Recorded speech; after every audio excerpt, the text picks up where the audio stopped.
Good morning, everyone. This is Sudhir. So I'll be training on this Docker and Kubernetes.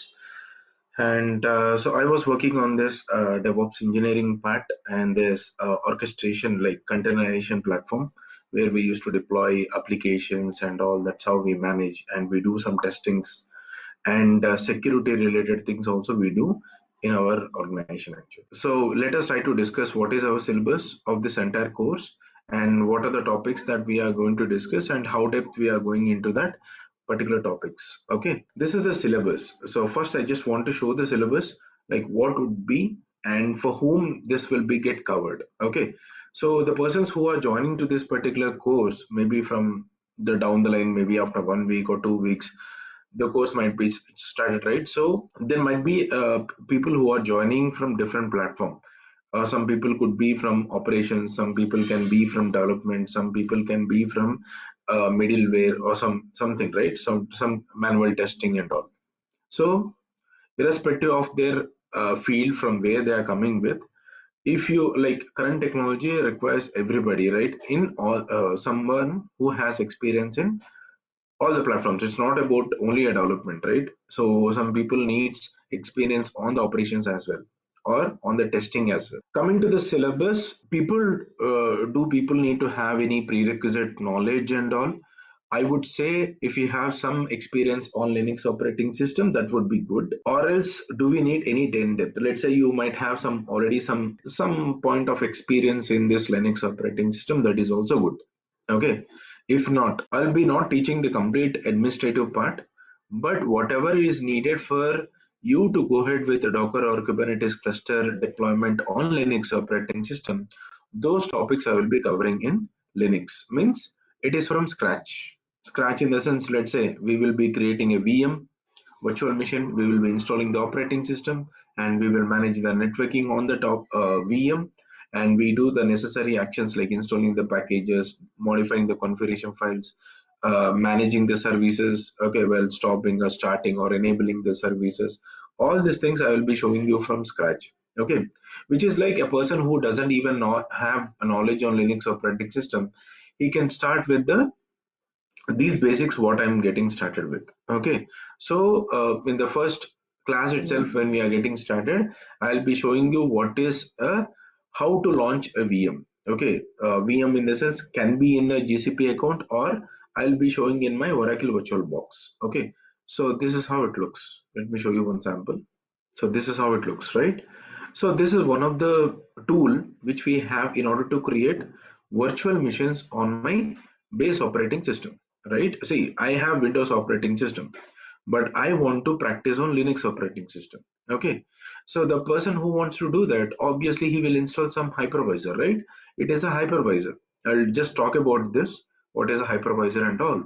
So this Oracle VirtualBox is a hypervisor, and it is trying to create a virtual machines using that particular software, right? So that's the reason you are able to run it. So you will create how many virtual machines you want, and you will run your what do you say, applications. Like this is, you can see my Kubernetes cluster. Okay, and this is my Docker host machine. Actually, this is like practice, whatever, without disturbing my base operating system. Using this particular hypervisor, I'm trying to create some virtual machines and install whatever operating system I want, and then I will practice whether it is a Docker, Kubernetes, or any other thing which I want to. Okay, so the person who doesn't have this physical operating system, like base operating system, doesn't have the minimum hardware like 8 GB of RAM, 4 core CPU, something like that. No need to worry about it. Think planning about purchasing or something like that. It's not needed. You can directly use a free account like GCP account. Okay, so GCP account in the sense it looks like this. Let me show you. First, I will show you what are the accounts, like what we can do, so that you'll get some confidence on it. Let me log into that account actually. Um,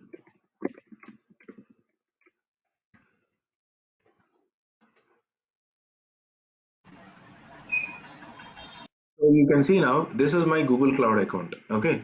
So here, let's say, what is the benefit do I get is nothing but here they will give me with your Gmail account, you can log in.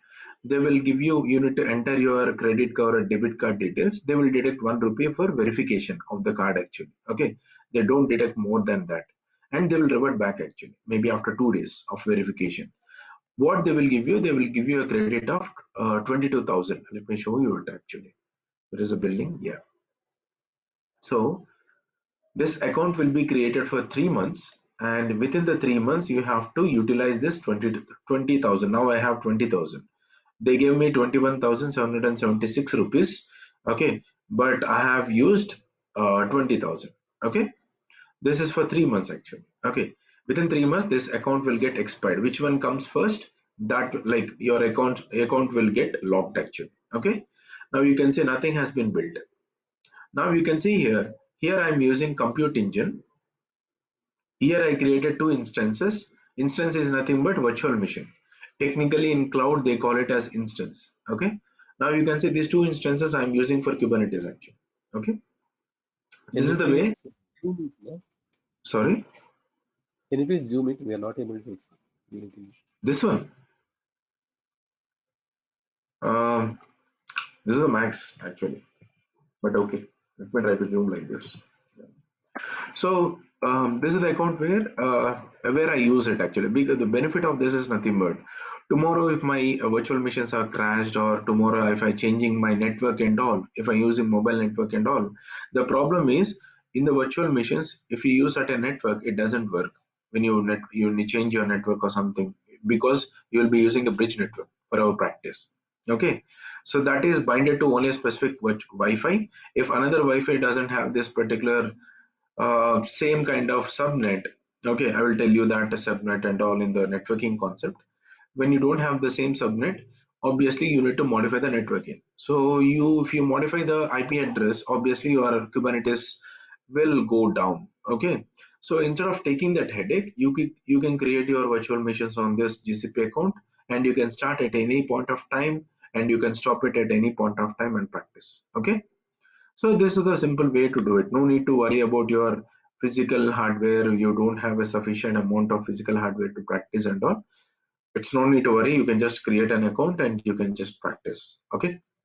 So these are the few things which we do. Okay. Which we need to do when we want to practice our entire course related tools and all. Okay. So coming to the point, let me just a second. Yeah. So what is our syllabus? So in the syllabus, that is a prerequisites. So Linux operating system and networking part. So coming to the next topic is networking part. So what we do discuss in the networking part, in the sense, you have to know what is IP address, IPv4, what is the classes we have, class A, B, C, D, and E. Okay. So what is a class A, B, C? What is a subnet? What is CIDR? What is a gateway? What is a broadcast? What is a router? What is a switch? So these are the basics which are really needed for a person to handle, or in order to work on this kind of environments actually. Okay, like when you're working on containerization tools, or when you're working on any other tool as an administrative part, you have to be strong enough in this networking as well. I'm not talking about Cisco level routing and all. I'm talking about the networking from the operations perspective. Okay, so these are the things which are needed. So that's the reason we had a separate topic. After the Linux operating system, Linux administration, we are going to discuss about networking part. Okay. So these are the two minimum required things for us to start with any tool, whether it is a Docker or Kubernetes. These are mandatory. Like mandatory in the sense Linux operating system and this networking part. If a person already has some background on this, that's well and good. If I need to consider, I need to take into account of everyone, right? If one person doesn't have knowledge on this, I need to start from there. If everybody has in my what do we say, the people who are joined in this particular course has, everybody has some knowledge on Linux operating system, then I could skip it actually if it is not needed. Linux operating system, network, definitely I have to teach, and then I will be going to the Docker, Kubernetes, Helm charts, and then Terraform, and then security. Okay, security is a new topic which I have added from this particular batch actually. I'll tell you what is that security and all. Okay. Any questions for the newcomers or someone who doesn't have Linux operating system background? Yeah, actually, I have more knowledge in Linux and networking. You're working on Windows or any other operating system? I'm basically from SAP background, but so we have the some SAP kernel. basis or SAP basis they will use Ubuntu, right? If I'm not No, no, wrong. SAP Correct me. not based BW. Okay, okay. DevOps, Got it. we are required little bit knowledge on it, and that's it. Okay. hmm Okay. So any other persons actually? Hi, Sudhir. Will you be covering the ingress also in Kubernetes? Let me talk about when we come across this Kubernetes. Okay, you're talking about ingress controller, right?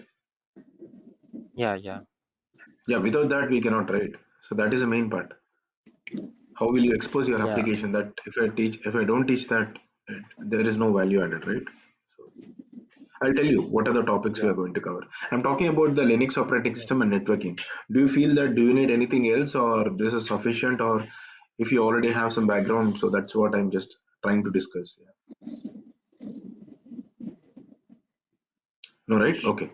So once these are done, we will be starting with Docker tools. So Docker tools, you might be hearing something like Kubernetes has deprecated this Docker and all. So did anyone heard about it? Yes. Sorry? What does it mean? Any investigation that you have done from your end? Why is that so? I think Kubernetes stopped its support. Support fine. It doesn't mean that we cannot use it. We can use it, but they don't support the integration part. If something is failing or something is there is some bug fix and all, they don't support it actually. What could be the reason? Any idea from your end? Did you ever Just thought like why could be the reason? Kubernetes Uh, just requires a container. That's all. Anything can be done, not particularly Docker, right? So the problem with the Docker is if you are using for Kubernetes, I'm not talking about Docker itself is in the native way. Okay, for Kubernetes, in order to launch a container, they need some container runtime interface. Okay, so in order to launch a container, if you are using Docker, this Kubernetes will pass information to the Docker CLI. From the Docker CLI, it will go to the Docker daemon.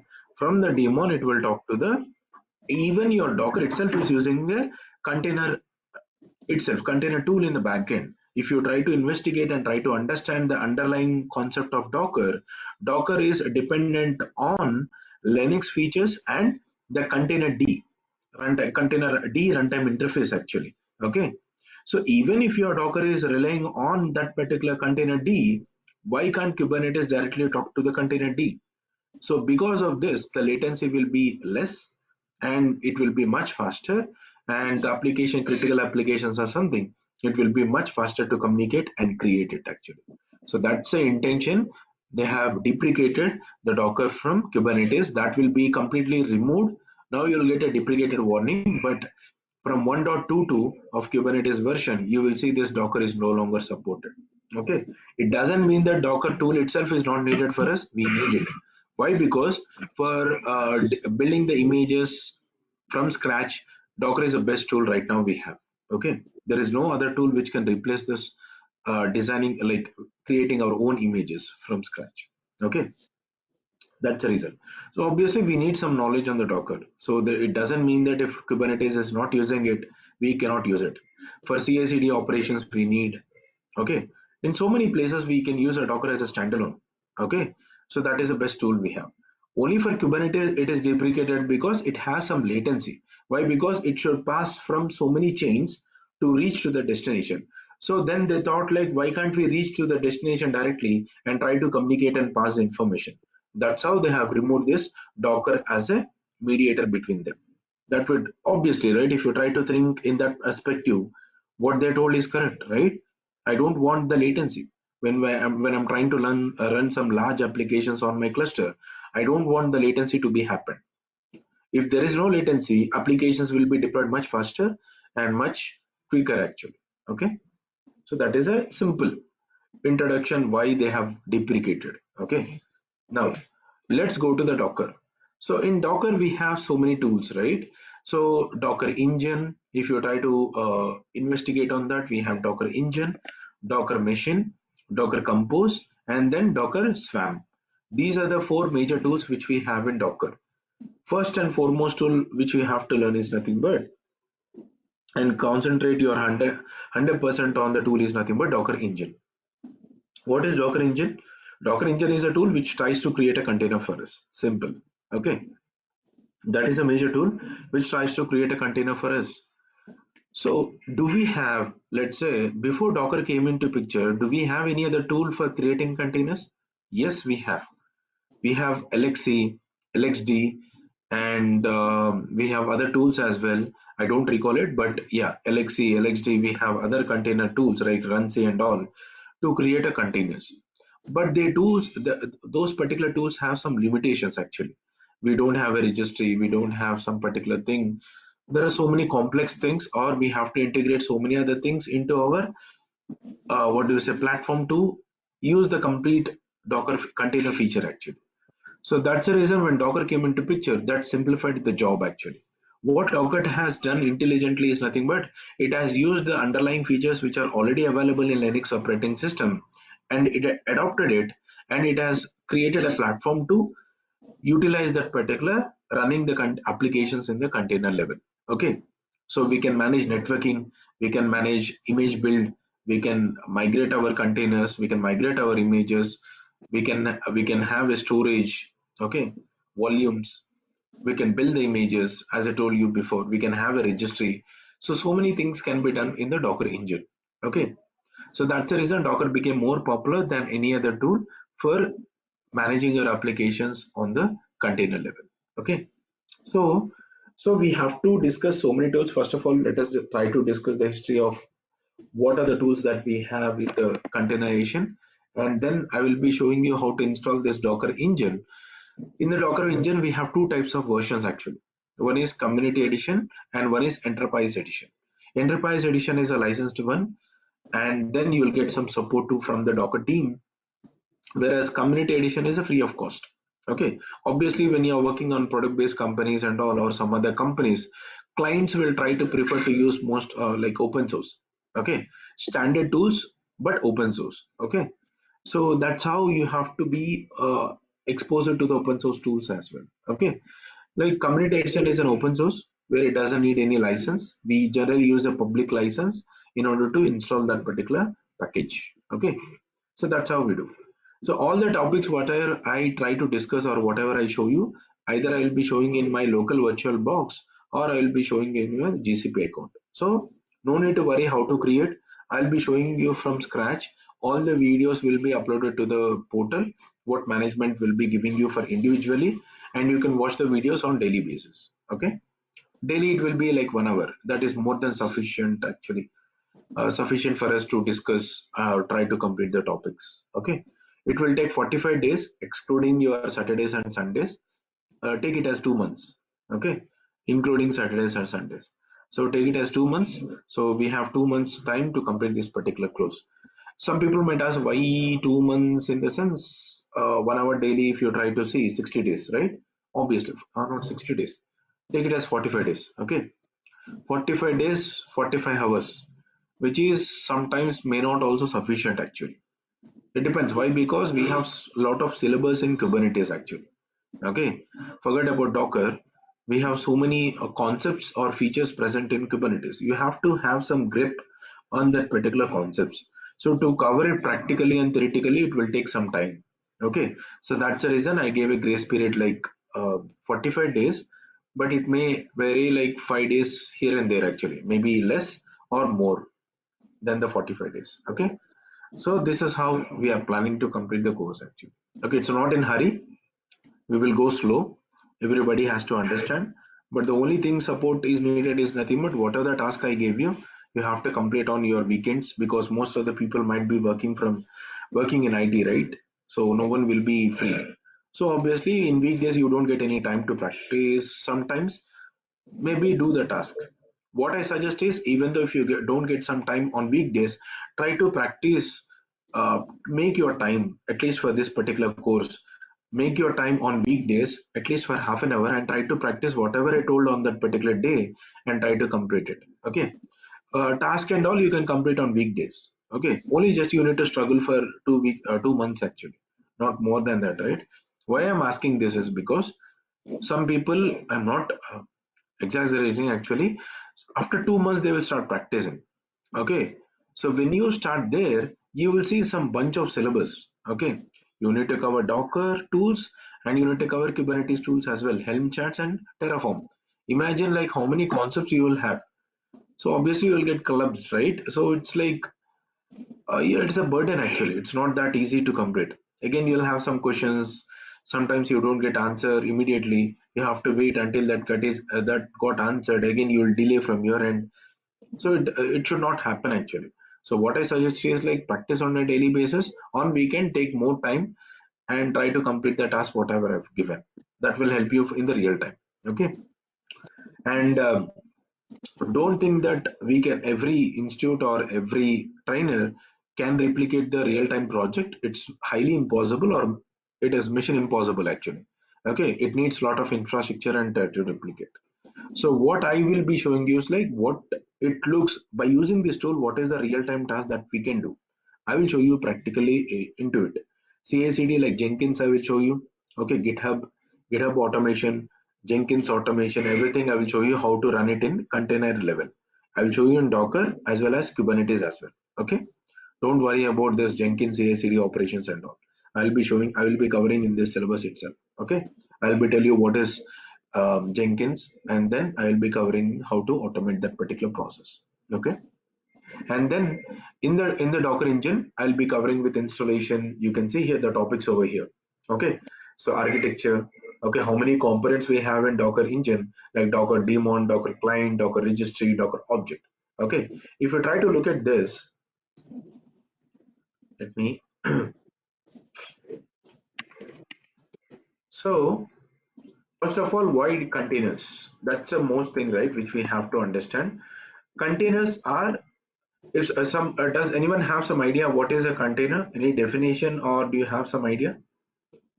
Please, I just want to hear something. This Any is nothing but investigation the that you have storage. done before joining the course, right? You might have did some investigation. It's like any storage. Container Yes, is storage. we have already a Storage. storage concept, right? Why container is called a storage then? Container is a Uh, small instance of server. So all the things which are required to run an Mm, yeah, application somewhere. that combines in a Yeah. container. Okay. So your application can be called it as a process, Yes. right? So And as compared containers are to nothing other server, it boots up quickly. much faster, right? Compared to any other. Why? Yes. What could be the reason? So why it could boot much faster compared Because to your virtual the machines or image bare size metal? and the binaries which are combined with this are less as compared to the other major OS. Okay. So let me come there. Yeah, what he said is like almost all the points are near to the this topic actually. Okay. So thank you for that. So container is a simple process actually. Why it is called just a process? Let me explain this.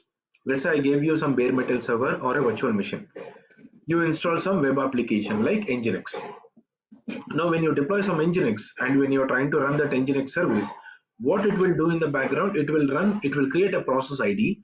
Forget about the child process. I'm talking about the parent process ID. So it will create a process, and that process will be handled by your CPU, and that will be running in the background. Your application will be running in the background, right? And tomorrow, if you try to install some database on the same machine, so your Nginx application is running as one process ID, and your database will be running as another process ID. Both are running on the same machine. They can communicate with each other, and they can share the data. Everything can happen. Okay. But the problem with the virtual machines is the when you try to create a virtual machine has its own operating system, and underlying it will have some hypervisor to create a virtual machine. So what is hypervisor then? Hypervisor, we have two types, type 1 hypervisor and type 2 hypervisor. Type 1 hypervisor is nothing but hardware hypervisor, and type 2 hypervisor is nothing but software hypervisor. What is this hardware and software? Hardware hypervisor in the sense, the hypervisor which runs on the machine doesn't have any operating system. The hypervisor itself looks like an operating system. Okay, best example is VMware ESXi. You might have heard about it, right? VMware ESXi, Hyper-V for Windows, and Zen for Linux and all. Okay, so these are like an operating systems. When I gave you some bare metal server, no need to install any operating system. You will directly install your VMware ESXi or Hyper-V for Windows or Zen for Linux. Okay, and then we will create a virtual machines. Okay, that is called as hardware hypervisor. So type 2 hypervisor is nothing but software. Best example, I told you my Oracle VirtualBox, right? Best example is that. Okay, so to run, for example, this Oracle VirtualBox it needs an operating system. Okay, without running an operating system, whether it is a Windows or Linux or where you install this Oracle VirtualBox, whatever the platform it is, whether it is a Windows or a Mac or Linux operating system, you need an operating system running inside. Without having operating system, you cannot install this Oracle VirtualBox or VMware Workstation or any other tool, Vagrant or any other tool, right? Without having an operating system, you cannot install them. These hypervisors are called as software hypervisors. Okay, so these are the type 1 and type 2 hypervisors. Okay, any questions? Do you have any objections in my answer, or do you have any other idea? No, right? You agree with me, right? So type 1 is nothing but hardware, which is nothing but a hypervisor which will be installed directly on your host hardware, actually a bare metal server or whatever it is. Okay, whereas the type 2 hypervisor is a software hypervisor which needs an operating system. Without having operating system, you cannot install this hypervisor. Okay, that's a thing which you have to remember. Now, through whatever the medium, through whatever hypervisor you try to create a virtual machines, okay, you will create a virtual machine and you will install an operating system on top of it. Okay, the operating system which is running on a virtual machine is called as guest operating system. The operating system which is running on the bare metal server or a base machine is called as host operating system. Okay, now to run an operating system, what is an operating system exactly? Operating system is a mediator between your user and user interface like CLI or a graphical user interface or an application browser, whatever it is. You will try to communicate to your operating system. Operating system will talk to the hardware, right? So who will talk to the hardware? Kernel. In Linux operating system, we have the heart of operating system is nothing but kernel, right? What kernel does? Kernel will try to compile your human readable language into machine level language. What is machine level language? Ones and zeros, binary language, right? As a human being, I cannot understand what is a zeros and ones combination. I can understand only English or my mother tongue. That's it, right? I cannot understand nothing else about binary language, but I'm not in a position to learn as well. Okay, so I want to use operating system, but that is not a feasible way to understand the binaries and binaries like zeros and ones. So what operating system does, it will take your human readable language and this kernel will try to convert that human readable language into binary language, actually ones and zeros. Okay, so this is the purpose of your kernel. Not only that, to run some multiple process in the backend, okay, multi-threading, multi-processing, everything will be done in your kernel, right? So these are the advantages. Now, whenever you create a virtual machine, in virtual machine we have operating system. So in order to run an operating system, we need so many services to be running in the background. When you try to boot your operating system, it will take some time, right? In that time, what will happen? It will run all the necessary services or the services in the background in order to run your operating system, right? It will start those services first and then your operating system will show you the login prompt, right? So when you want to run an application on top of this virtual machine, the resources which are allocated to this particular virtual machine, like let's say I allocated 4 GB of RAM, 2 core CPU and 50 GB of hard disk, something like that. Okay, now your operating system has occupied some amount of RAM, some amount of CPU already, right, and some amount of space as well. Now only the rest of the CPU and CPU RAM memory and the storage which is left, that is used by your application, which is not a feasible solution for me. Whatever the resource is allocated to me, I want to utilize the entire resource, but that is not happening in this virtual machines or a bare metal server. Okay, so operating system will utilize some amount of, what do you say, service to run the services. It will utilize some CPU and some memory and some storage as well. So that is like bothering my application, because I don't have a sufficient amount of resource to to run this particular application. Okay, again you need to request, you need to shut down this particular virtual machine, again you have to increase the resource, and again you need to run your application, right? So that is really a headache for me. So to overcome this, what container does, container doesn't have any operating system. Okay, that is the first thing you have to remember. Not operating system in the sense, a container doesn't have any kernel.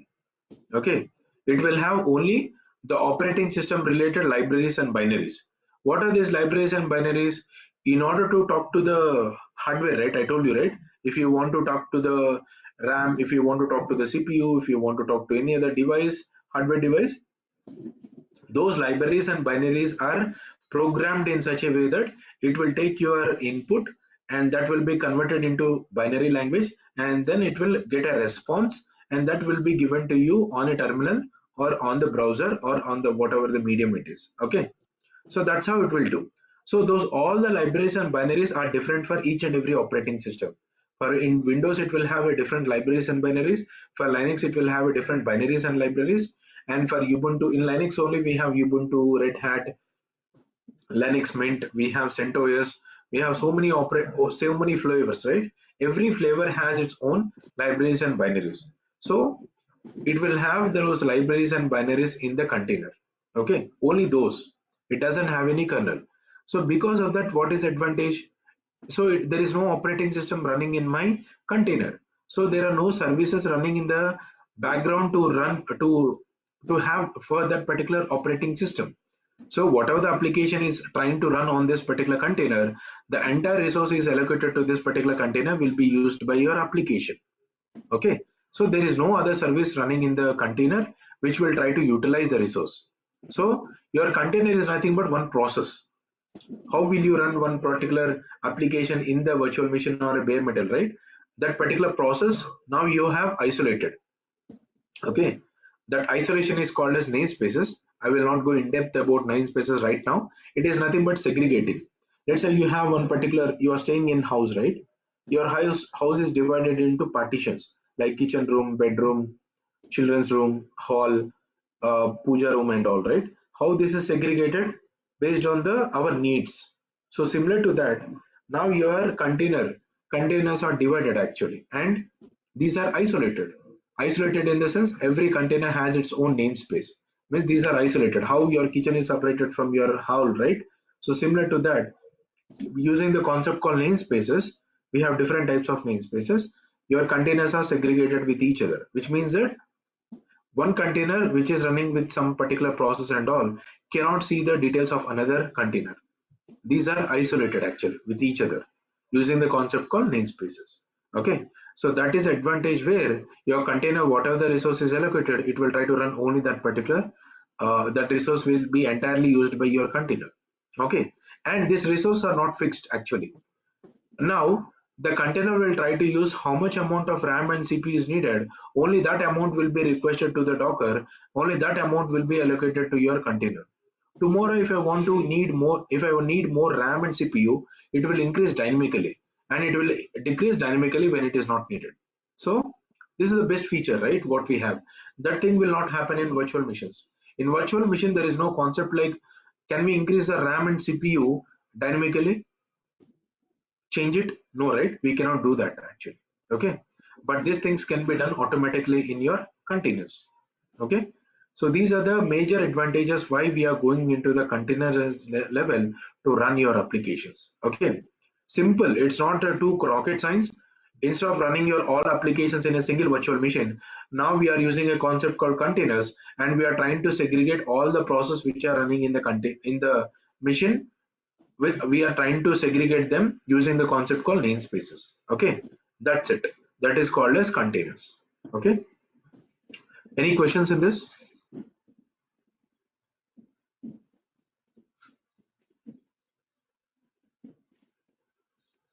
Okay, so I hope there are no questions. Yeah, I'll go to the next topic. So this is how the containers, that is the purpose of it actually. So Docker has adopted that particular features, and they have designed or they've implemented so many features, and they have released into the market with they are developed in Go language actually. Okay, so if you are familiar with Go language, you can contribute to that particular development and all. And now this containers, Docker containers are nothing but the containers which are created through a Docker tool. Simple. Okay, Docker containers are nothing but a containers which are created through Docker tool is nothing but Docker containers. So if someone asks you like what is a container, simple definition as a container is a, either you can answer this or that. It is another process running on your machine, that is to isolate from other applications. The applications which are running on the machine are isolated with each other using the concept called namespaces. That is called as container. If someone asks you if is a container having operating system, no, it will have only the libraries and binaries of that particular operating system. I can create a Ubuntu container, I can create a CentOS container, I can create any other Red Hat container or any other container actually. But the only problem is on the Linux operating system, if you try to install Docker and if you try to create a Windows container, it is not possible. Okay, if your base operating system is Linux and if you are trying to create a Windows container, it is not possible. But on Windows operating system, if you try to install Docker and if you try to create a Linux container, it is possible. Okay, that's one thing you have to remember. Some people might ask in interview. Okay, so you have to be careful on that. So Docker has so many things. So this is how it works actually. This is how it looks. When you install Docker on the machine, there are three parts: client, host, and registry. Registry is the location where all the images will be stored actually. It is a public repository where everybody can download the images. Okay. Now your client means you will execute some CLI command, right? Those CLI commands will talk to the Docker host machine and it will verify whether the image is already there in my system or not. If it is not there, it will download that image and then it will create a container for us. Okay, that's how it does. So we will go in depth how it works and all. So this is one of the interview question.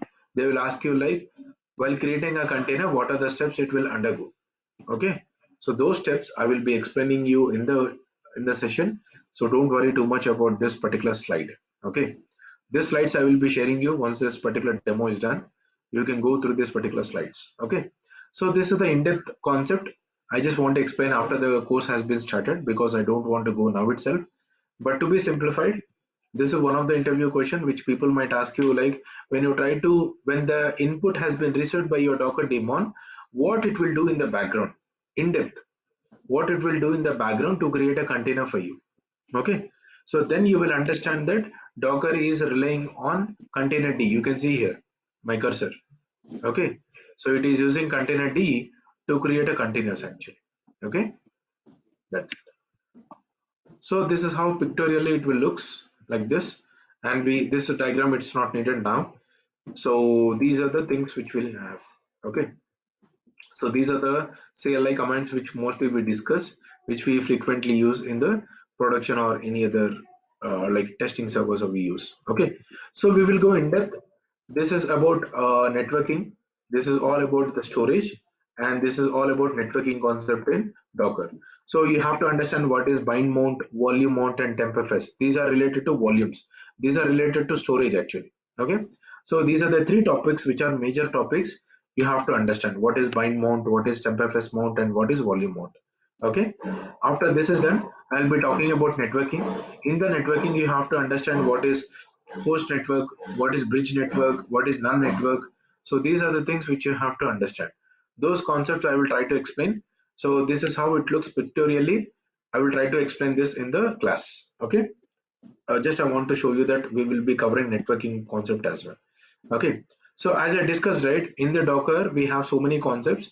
Docker engine, that is what I have discussed till now. Docker compose, Docker machine, and then we have Docker swarm. So what is this Docker machine? Docker machine is something where, let's say I have Oracle virtual box, for example. Okay, I want to use some tool like a Docker machine, and I want to spin up a virtual machine with a Docker installed. Okay, so if I want to do that, Docker itself is providing a tool where you can do that actually.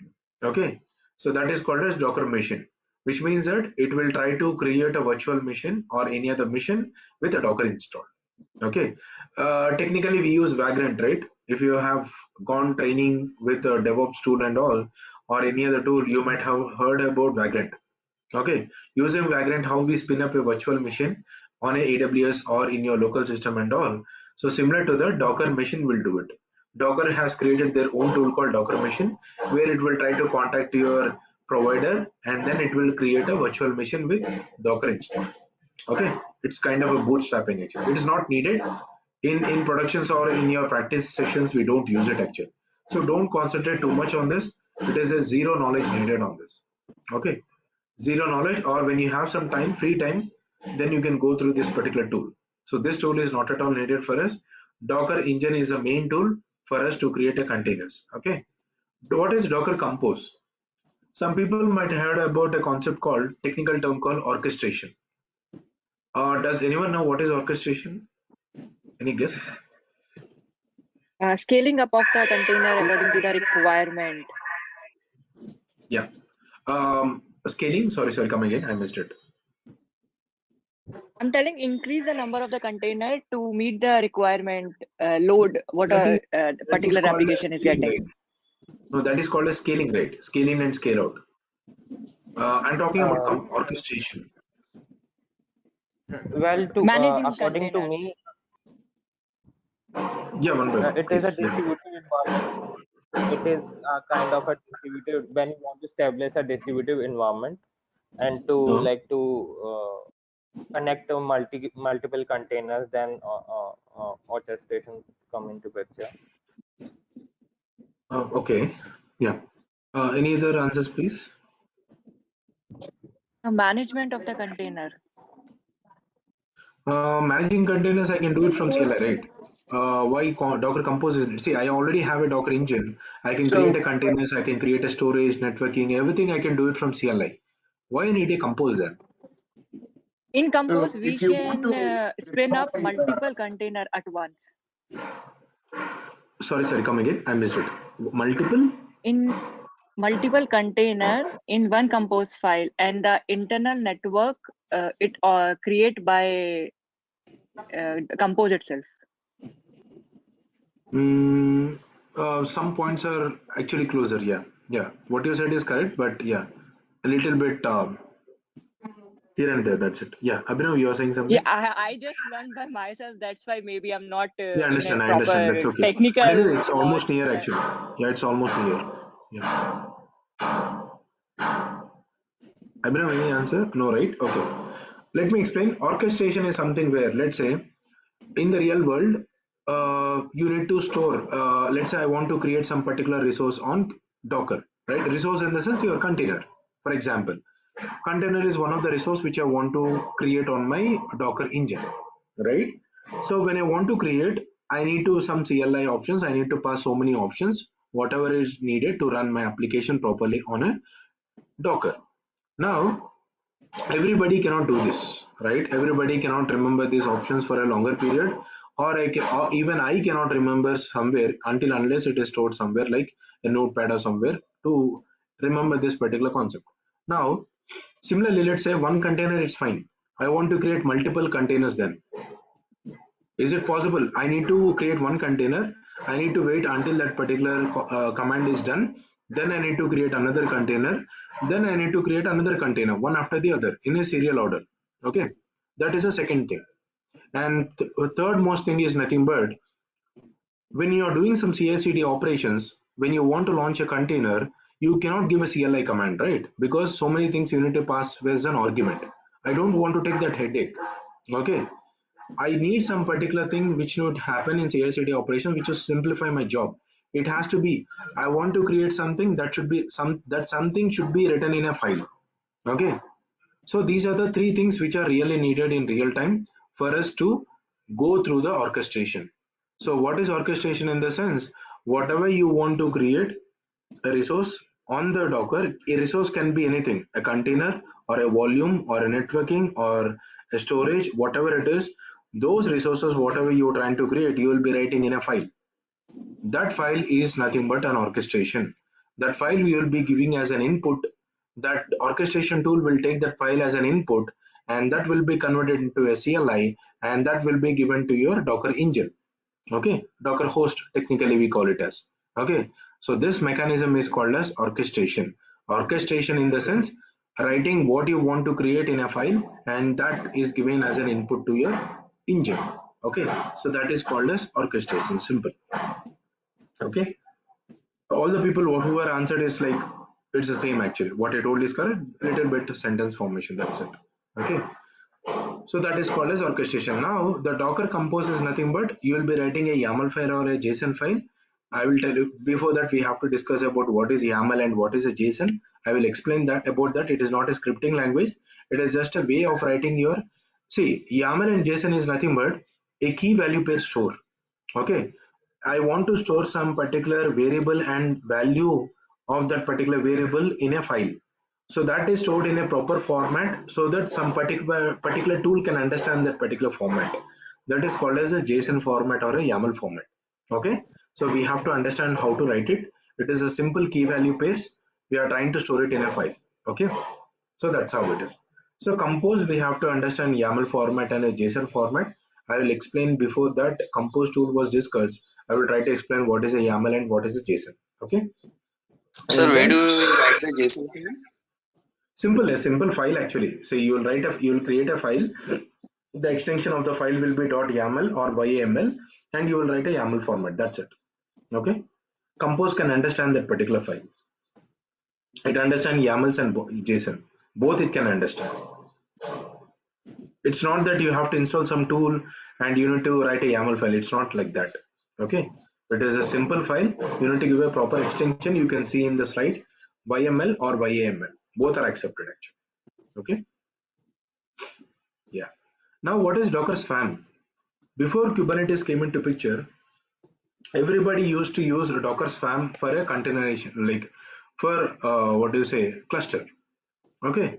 So does anyone know what is cluster? Forget about Docker and all. What is cluster? Why we call it as a cluster? There could be some specific reason, right? Does anyone know what is a cluster? Group of individual nodes which when we group together it called a kind of a cluster Yeah, simple. where we can. So when you are trying to manage multiple nodes through one particular platform is called as a cluster. Okay. So you are bringing all the individual nodes together, and I'm managing those individual nodes from one particular node. That is called as a cluster. So that's the reason that manager node is called as manager, and all other nodes which you are trying to deploy your applications are called as worker nodes. Okay. You can see this particular slide. These are the manager nodes. For high availability, we have 3 manager nodes. Okay, and here are the worker nodes. Okay, on these worker nodes you are trying to deploy your applications. Okay, now this is called as a cluster, whether it is a standalone cluster or a high availability cluster. High availability in the sense you will have multiple manager nodes. If one of the manager node is down, you have another manager node to serve the data. Okay, that is called as high availability. If you have only one manager node and multiple worker nodes, that is called as a simple cluster. Okay, it is not a high availability, it is a standalone cluster. Okay, now Docker Swarm, before Kubernetes came into picture in the early stage, I don't know, when I started my career in my company were 2016 actually. That's where I heard about Kubernetes. Then I was trained on 1.3 actually version. That is a version where I started my Kubernetes career. Okay, so then I don't have these many features. Earlier, at that time, they have used a Docker Swarm only for cluster concept. Okay, to form your cluster, Docker cluster, we used to use a Docker Swarm. Okay, and it is so simple to create.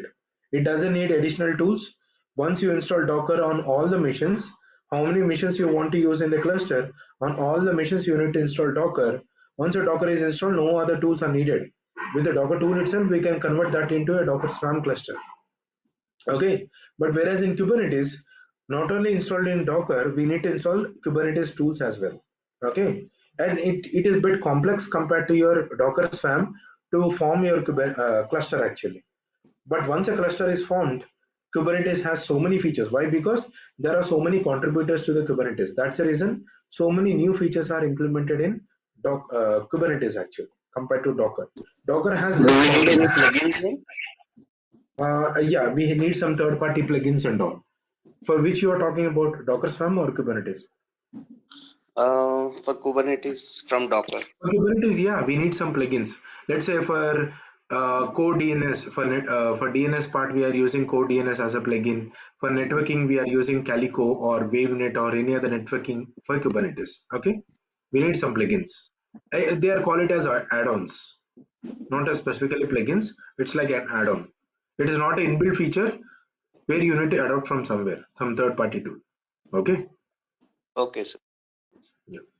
Now, so Docker Swarm, that's the reason why Docker Swarm is not used in production environments. Why? Because it has less features compared to what Kubernetes is providing us right now. Okay, it has vast number of features actually, where everybody is looking for those kind of features in one platform.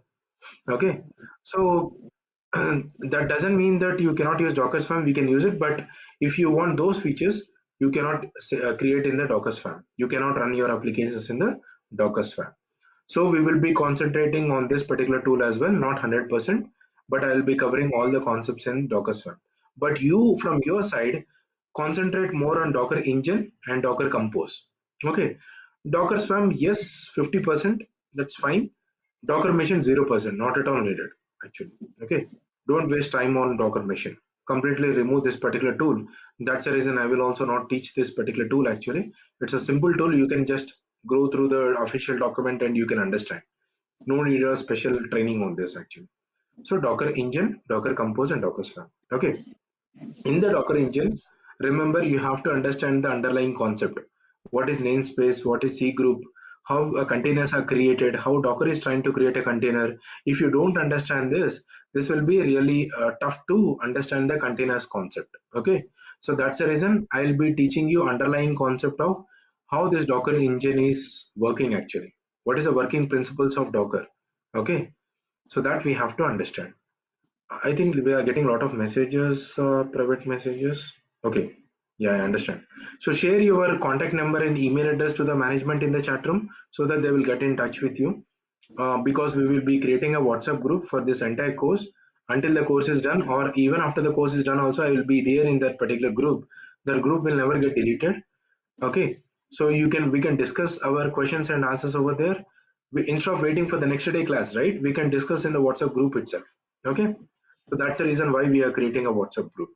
Okay, so to add you people to the WhatsApp group, we need your contact number and email addresses to share your links and all for the session. Yeah, so please try to share your contact number. You give it in private with the management, not to me. Send a private message to the Visualpath, not to me actually. Okay, so now this is the whole concept which you have to learn before entering into Kubernetes. Okay, so so this is the GUI part. So in the Docker also we can manage the Docker resources from GUI. That is called as port trainer. Port trainer is a tool where you can deploy on your Docker engine and you can manage that particular Docker engine from dashboard GUI. Why we do like this is because for everyone I cannot give a CLI access, right? I cannot give a Linux operating system access, server access in order to log into them and create a container. I don't want to give them. For developers, I don't want to give an access to them. So as an administrator, only me, I need to have the access. So for other people to access, developers want to create some containers. They want to test it on our platform. So what I will do, I will deploy these kind of tools and I will create a proper role that particular user, I will create a username password and I will share it with him. What are the permissions I've given to that particular user, he can do only that particular task. If you want those kind of things, you need to install these kind of tools actually. Okay. Now But this is it the will be basic. saved in our file name, Yeah. right, sir? Sorry. But it will be saved in our file name, right? We'll Yeah. be See, giving the credentials, you can but install on. file name will be We ours. can. You no need to install on the same Docker engine. You can install on your local system, and you can integrate your Docker to this particular port trainer. That can be done. Okay. Okay. Can you please You share the understood, video right? So recording for this one? let's say I have a Docker engine. Let's say few other people here, 10 people are having the Docker engine. You want to manage all these 10 Docker engines and from one particular dashboard. That is nothing but you can install port trainer on your local system and you can integrate your Docker engines to your dashboard. You can manage all the Docker host machines from the dashboard itself. No need to log in from your end as well. You understand, right? What I'm saying? Yes, sir. Can you Yeah, it please is a share the video centralized recording as managing well? tool actually. Sorry? Hello. Can you please share the video recording as well? Yeah, management will do it actually. That's the reason we are asking the email addresses and all. Hello. Yeah. Actually, in this Docker and Kubernetes session, only you will be covering the CLI part as well as also YML file. You have to write the YML file, how to create the container, or how to create the image, or I how hope to I create. already told this. I'll be teaching this YAML and JSON format as well. Without knowing that, we cannot. I cannot explain actually. In a Okay. real-time People don't scenario, understand, right?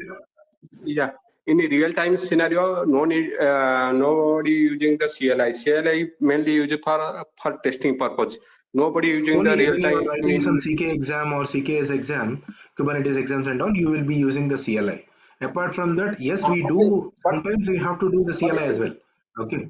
but in real time only for real time project, only you are using the CLI for the testing purpose. My question No. is, whenever you will take the session in Docker and Kubernetes, you will be covering how to create the cluster, how to create the pod, or how to create the service. What are the services is Everything, available in the Docker or Kubernetes? You are using everything I'll be the Docker with the no, Docker. You are using the Docker with the AWS. Can you explain? Whenever you take the session, you will be covering those part. But Docker with the AWS and Docker with the nowadays most of the companies they are using the Terraform. They are writing the automation and they are doing the cluster or they are creating the services. Those part you will be covering in the session. My question is. So to answer your questions, as I promised or as I told you before, we are not only doing the CLI operations, we are also doing the orchestration and we are also doing the automation process. I told right, I'll be covering the Jenkins as well. Jenkins is No, no, what? I want to do some CI/CD operations, right? No, no. Most probably 90% companies they are doing the AWS through the console.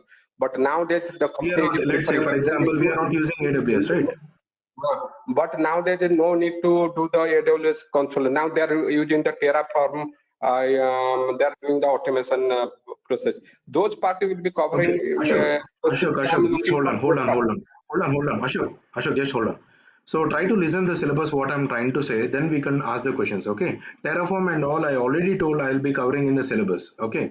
Just hold on for some time. Just try to understand what I'm trying to say and then come up with your questions, okay?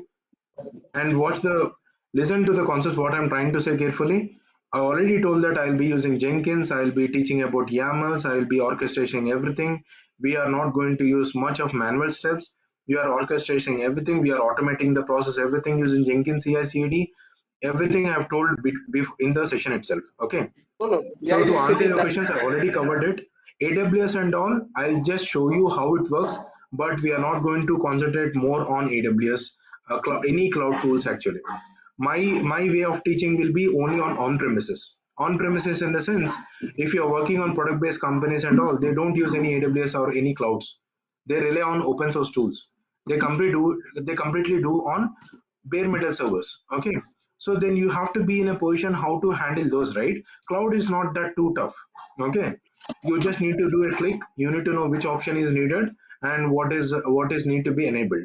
Okay, if you don't know the concept of Docker, you don't know what need to be if you don't know what are the features are available in Docker, You cannot do that in the AWS as well, or any cloud, GCP or Azure. No, Okay. listen, one more thing I want to say. Actually, I know I have already read Docker and Kubernetes. I know very well, but I'm looking for the how to create the cluster services through the AWS console, as well as also how to do the Sorry, this automatic is not process. okay. This is not for especially for AWS. I think this is not the one which you are looking for. Okay. Yeah. Terraform also not possible. How to automate the Terraform I'll be cluster. teaching. I told right. See, we will be covering Linux operating system, networking, Docker, each and every tool, Docker engine, Docker Compose, Docker Swarm, Docker Ing machine, and then YAML and JSON, and then port in a dashboard, and then Kubernetes whole concepts, ingress, services, stateful set, daemon set, secrets and all, and then a dashboard for Kubernetes as well, and then this one Helm charts, and then Terraform. And after that, this syllabus is completed, we will be discussing on Calico networking for Kubernetes in depth, and then we will be discussing about security related things. How you can justify that Terraform, your Kubernetes cluster and the Docker cluster Terraform, is secure. Terraform, which part will be covering? Within the Kubernetes cluster, how to create the Kubernetes cluster or services pod or whatever the services available. Those part will be writing the through the Terraform automation. How to do that? That part will be covering. So through the Terraform files or through the Terraform modules, you will be trying to orchestrate your process on the Kubernetes cluster, whether you try to create ingress, services or pods. I'll be showing you how to write a Terraform files or Terraform modules in order to create this particular thing, resource on the Kubernetes cluster. Yeah, those are the things which I'll be covering here. But AWS part you will be not No, covering. How to... AWS, no. If you are looking for AWS, this is not the right course actually. No, Okay. I'm not looking specifically AWS. Nowadays they are using the AWS Let me tell you the how real world. See, to let me tell you. Just hold on, okay. Let me tell you the real world. It doesn't mean that everybody is using AWS. It depends on company and company. Okay. If you are especially looking for AWS, this is not the right course. Okay. I'm telling you one thing actually. This is a knowledge which I'm trying to share with everyone. I'm teaching from past 2 years. Okay. So many people asked to teach on AWS or GCP and all. I'll tell you one reason why I'm not teaching in cloud, because if you I'm try to not learn asking. on premises, just a second, let me hold on please. So when you try to when I try to teach on premises, right, when you know how to manage your on premises, means on bare metal servers, managing cloud, it's not that easy, that tough actually. It is so simple. Okay, so that's the reason I want to share my knowledge to people to be strong enough on premises. Because if you see, every time you don't work on AWS, right, tomorrow if you are, when you're shifting your career, you might work on product based companies. Product based companies will give you some more knowledge, you are intended to that, and they will give you some much high salary. Obviously these are two major reasons why I go for product based, because I will get much exposure to the tools and the more salary I get than the service based. Right, when you're going there, they don't use AWS, these kind of things actually. They use their own premises cloud, or they use some their own on premises, or they will try to deploy everything on their own data center. So when you don't know how to manage your on bare metal servers, then you will be really tough. AWS clouds and all these are like clicks actually. It is a kind of a GUI. Okay, everybody can learn if you spend for half an hour after teaching the on premises.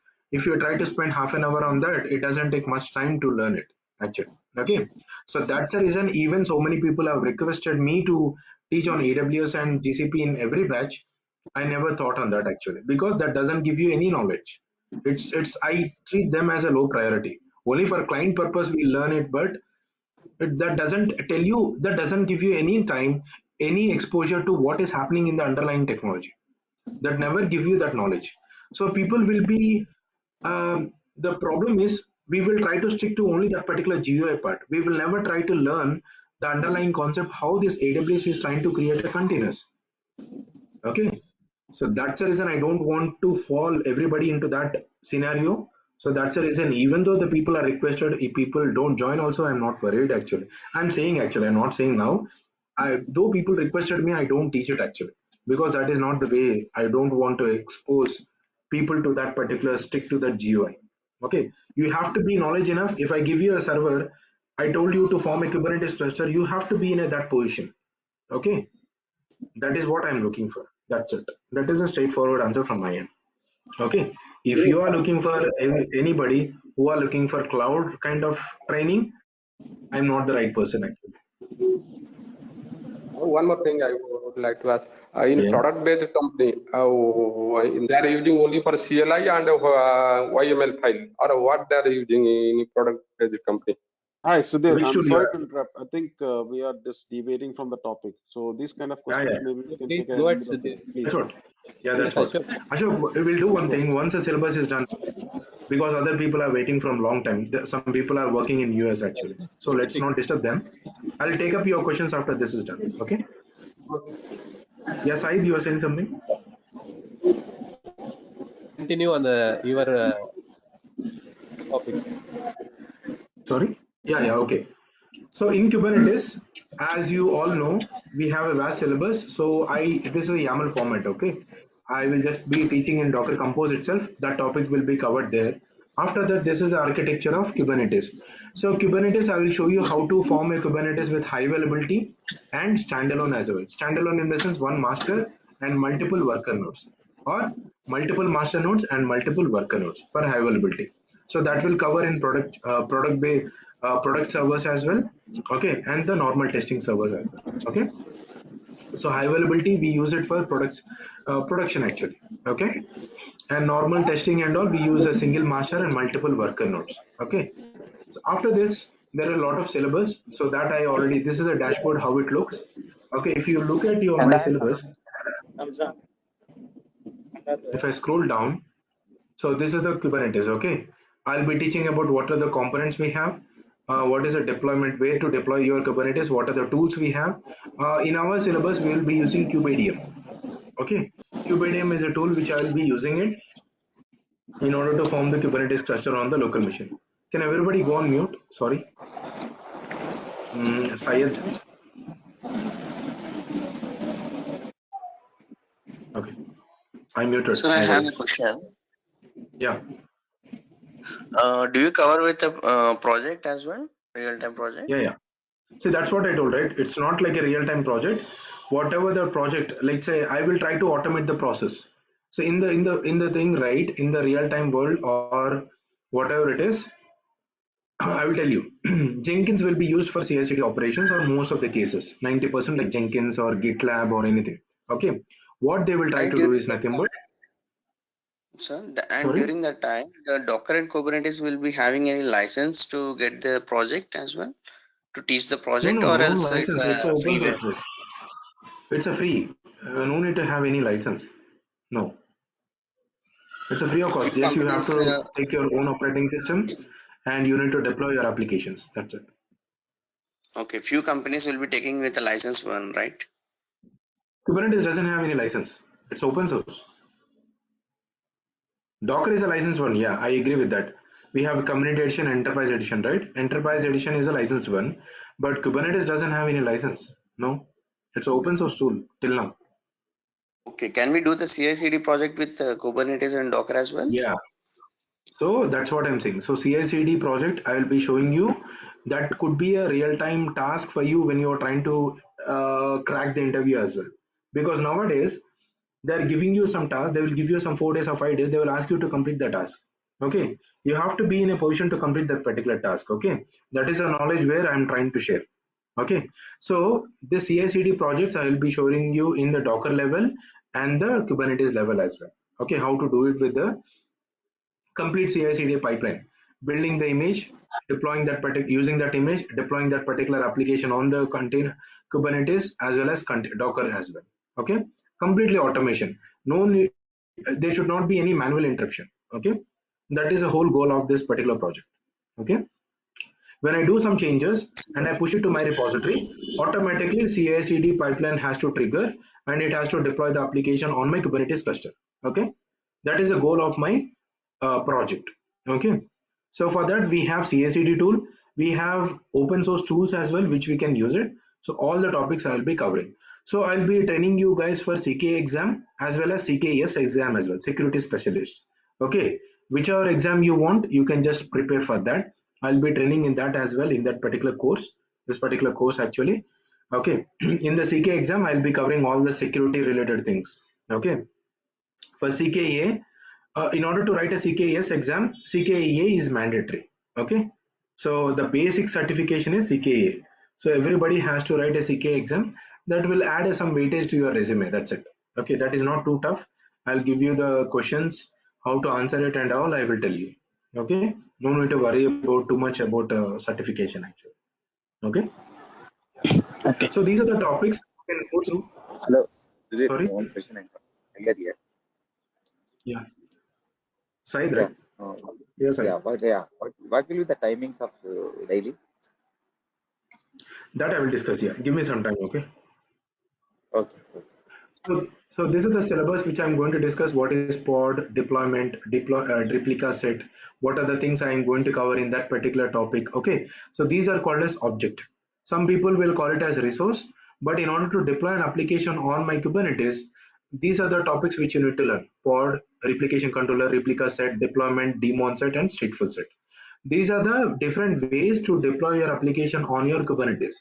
Okay, what is advantage? What is the difference between these five? Right, 1, 2, 3, 4, 5, 6.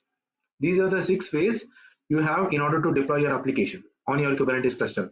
What are the difference between these 6 way methods in order to deploy your application and all? What are the advantage? Which one we have to use when? Okay, so everything we will be discussing in the course.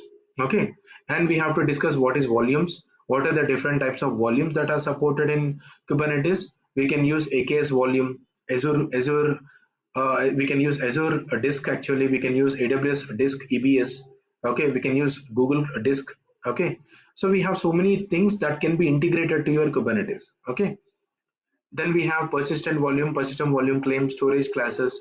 This is related to PVC concept. Okay, and then we will be discussing about services, secrets and config maps, ingress. Okay, ingress with certificates. Okay, secure communication as well, horizontal pod auto scaling, scheduling and probes. Okay, jobs and cron jobs, Calico networking, authentication and authorization, dashboard deployment, task. These are the tasks which I will give you when we come across the course. Okay, apart from this, I'll be talking about security related things in the Kubernetes, and then we have network policy, pod security policy. Pod security policy, actually that concept is getting deprecated, but anyway I will be teaching that PSP, but don't concentrate too much on that. They are trying to implement some alternative to that particular thing. I think it is under beta version. They are trying to develop it. It is not full-fledgedly developed, but they are trying to develop it. Okay, so we will concentrate on pod security policy as of now. Okay, I don't have enough time to teach what is that PSP and all, but yeah. And then we will be coming to Helm charts. Helm is a tool where when you want to deploy some large applications on your Kubernetes cluster, we cannot maintain this individual YAML files, right? I don't know which YAML file belongs to which application. That will get confused for me. So instead of that, we can create a charts. What the charts will have in Helm, that particular concept is called as chart. Chart in the sense, let's say I want to deploy Nginx chart. For Nginx to deploy whatever the YAML files are needed, those YAML files will be bundled as a chart. That chart will be deployed into your Kubernetes cluster using a tool called Helm. That's the reason these are called as Helm charts. Okay, so you have to understand what is manifest and what is chart, what is the difference between them, and then I will be teaching about Helm chart. This is really useful for you when you're working on Kubernetes. This tool you have to learn. Okay, it is really a weightage for your resume. Okay, so believe me, when you have some knowledge on Helm chart, especially for Kubernetes, you'll be having some weightage to your resume. Okay, I'll be teaching that, and I will show you how this will be really useful for some particular automation as well. When you're trying to do some deployment automation, this particular tool also will be handy for us to do this particular task. Okay, when you want to upgrade your Kubernetes cluster, sorry, not Kubernetes cluster, your applications on your Kubernetes cluster and all, these are the tools which we use it for simplifying our job. Okay, in CI/CD process. And then Terraform. So Terraform is an infrastructure as a code tool actually. Can someone tell me what is infrastructure as a code tools? Any other tools that you know? Infrastructure as a code. By the way, this Like is the service, last topic for our syllabus. Sorry? like service now. Sorry, come again. Your voice is breaking actually. Like service now. Which service? Ansible. Now service. Ansible. Ansible, yeah, true. Any other tools? Puppet, Ceph. Okay, so these are the infrastructure as a code. But Ansible is not fully concentrated on infrastructure as a code. It is much concentrated on configuration and management. That's the reason Puppet, Ceph, Ansible, these are called as configuration and management tool. What is a configuration and management? Configuration and management in the sense, once the infrastructure has been built, if you want to modify some file, or if you want to install some package, or if you want to manage some particular service on that particular node, we use Ansible. Okay, but let's say on AWS I want to launch some particular instance, or Azure I want to launch some instance, or in Kubernetes I want to launch some particular, I want to deploy some application using some deployment or daemon set or something. I want to do that. Then Ansible can be used, but instead of Ansible, Terraform is much designed for infrastructure as a code. Okay, so you are trying to deploy, you are trying to create your infrastructure using a code. That particular code is called as Terraform, is having its own way of writing the code, that is called as HashiCorp language. So we use that particular HashiCorp language in order to create your infrastructure on that particular platforms, whether it is Ansible, or sorry, whether it is AWS, whether it is Azure, or whether it is GCP, or whether it is Kubernetes or Docker. We try to use this particular tool in order to orchestrate our process. Okay, build our infrastructure using this Terraform tool. Okay, it is much designed for this infrastructure as a code tool. Okay, so that's the reason we are trying to teach Terraform as well. Apart from this, as I told you, we'll be discussing more on Calico networking. This particular in-depth concept is needed because if you don't understand networking on Kubernetes, it will be really tough for us to troubleshoot. Okay, troubleshooting is really important for administrators. Okay, for developers, that's fine, for developers and testers. But when you're working as an administrator, let's say you are the owner for your Kubernetes cluster, so then you don't know how to troubleshoot. That will be really tough for us, right? So I'll be teaching about how to go in depth on this particular Calico networking, and then security. That is a new topic which I added in the syllabus, but you don't see here. Security related Docker containers. Let's say I have some vulnerabilities in my image. Okay, I need to scan my image and see what are the vulnerabilities I have. Okay, so that is a security related thing, right? That is a part of security team. So when you are trying to do some security checks on your cluster, what are the tools you need to use, how to use it? Okay, so these are also topics which I'm going to cover that will help you for CKS exam. Okay, so we have totally two types of exams, actually three certifications we have in Kubernetes. Let me tell you that one is CKA. We have CKA, which is a basic certification, and then we have CKAD, which is Certified Kubernetes Administration is the first one, Certified Kubernetes Application Development, and Certified Kubernetes Security Specialist. These are the three certifications which we have. Okay, so I'm holding this particular certificate CK exam. I am having CKS exam certification as well. Okay, so I'll be training you on CKA and CKS. Okay, what are the questions that will come into the exam? Okay, so this is the whole syllabus, and the person, so that's what I'm saying, who want to concentrate more on in-depth concept, this is the right course. Actually I'll be teaching from scratch, and everything I will be showing you from scratch. Okay, like on-premises setup. Will you be covering service mesh also? I didn't see. Service mesh, no, that is has a drawback, so we are not using a service mesh.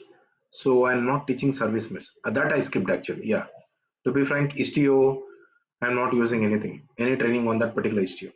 Except this, all the topics will be covered. Just a question: is it an overkill to use Istio, or is it really adding a benefit to when you define See, your Istio is cluster? something where to actually to understand additional mesh we are adding, right, between the services. So when you add this kind of tools, right, that will add a latency between your application communication. Okay, let's say there is an application running in one container that is flowing through one particular service, and that will contact to another service. In between, you will have a service mesh. Okay, so the service mesh will track the things what you are trying to send, and that will store in the istio, right? So this will have some delay in communication actually. So that's the reason it is not recommended to use when you're trying to deploy some large applications. It is not recommended to use this kind of service mesh and a service mesh in between your services actually. Okay, Okay. that is not recommended. So that's the reason I kept that particular topic out of the syllabus. Yeah. Any other questions, please? That's the syllabus. So when it will start and all, that management will talk about it. Course fee, when it will start and all, management will talk about it. Anything technical discussion. So as I told you, it will take 45 days, excluding Saturday, Sunday, and day. So dedicatedly allocate two months for us to concentrate to complete this particular syllabus. I will be taking 2 months to complete, including Saturdays and Sundays. Okay, including Saturday, Sundays, and Saturday, Sunday will be holiday. Okay, there will be no session. Only on weekdays we have a session. Saturday, Sundays everybody can practice because everybody is working, right? Saturday, Sunday is the only day which we spend some time with the family and we get some time to practice. So let's not disturb that. Okay. So how long So do you we have take 5 access days. to the environment? Sorry. So how long you'll have access to the test environment where you can practice? 1 year. 1 year. Okay, great. Yeah. So daily 1 hour. So 10 minutes we'll have some QA session if we have, apart from what we have discussed in WhatsApp group. So we'll be creating a WhatsApp group. Every day we'll have some discussions. For every topic I will give you some task. So I will explain what need to be done. So you have to do it by weekend. If you're not able to do it, I will be sharing how to do it actually. Okay. I'll give you some hints and all. Okay. So this is how I'll be training on this Docker and Kubernetes. So with the real-time scenarios. Okay. Not the real-time projects, real-time scenarios. Okay. With the CI/CD pipeline and CI/CD automation. Sudhir, I have one small question here. Yeah, go ahead. So, what is the main difference between this Kubernetes and Red Hat OpenShift? See, Red Hat OpenShift is something where Kubernetes is an open source tool, right? They are using it, and top of that, they are creating their own authentication mechanism, their own repository to download. You know about Red Hat, right? Red Hat use their own satellite repository to download the packages and all. So this OpenShift is something where underlying it's Kubernetes only, but they are using a different mechanism to interact to that Kubernetes, because additionally they are providing some features like they use their own repository to store the images. Okay, they don't rely on another repository. OpenShift is providing its own repository to store the images and download the images to deploy your application, and they are providing their own authentication mechanism. Okay, when you are doing on premises, you have to integrate some third-party tools to have this thing to be done. Okay, this is how it is. That's a major difference. Apart from that, whatever the YAML files you write, whether it is Azure, whether it is OpenShift, or whether it is a Google Cloud Kubernetes, or whether it is Azure Kubernetes or AWS Kubernetes, OpenShift, or your on-premises Kubernetes, everybody has to write the same YAML file. Okay. Okay. How you interact with the Kubernetes, that cluster will be different on different platforms. That's it. It's not a rocket science actually. Mm-hmm. Yeah. Any other questions, please? In some topics, I think I went in hurry because of the time constraint. Actually, it's almost 1 hour past, 1.5 hours past actually. So yeah.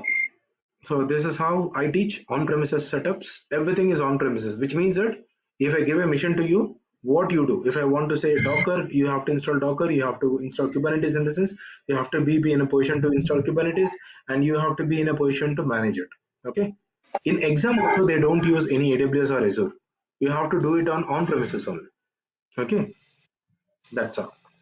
That's the whole intention actually. Yes, Ashok.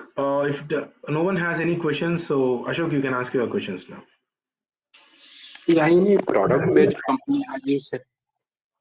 Yeah, as you Not a said, product based, even service no, no. based companies also, they are trying to build their own cloud and they want to integrate their Kubernetes on premises to their cloud. No, as you said, any product-based company, they are not using the cloud. But how they are using the Linux by using CLI command, they are getting the services for. See, everybody, when you're working with Kubernetes, we have to use YAML files. We use much CLI operations, right? Everything is automated. Yeah, actually, Sudhir, what I'm looking, actually, I'm working in Atos India Private Limited, but my current company, they are using the Kubernetes by using the AWS console. Last Yeah, I understand. 1 year before, last 1 year before they used to AWS console, and now they are using the Console in the sense Terraform. what? Okay, what you understood, what is console? Console, through the console you can create the cluster, through console you can create the services, pods, whatever Means you that is a can. CLI. See, No, AWS no, has. through the AWS console. Okay. Through AWS. Now they are using the Terraform automation. Instead of doing frequently changing the console, they are doing the automation process using the Terraform. Understand. Just hold on. So earlier you are trying to use a dashboard. From the dashboard, how I am using a GCP, right? So you used to manage your Kubernetes cluster or your AWS services entirely from this particular console, right? Now your team has adopted. I understand.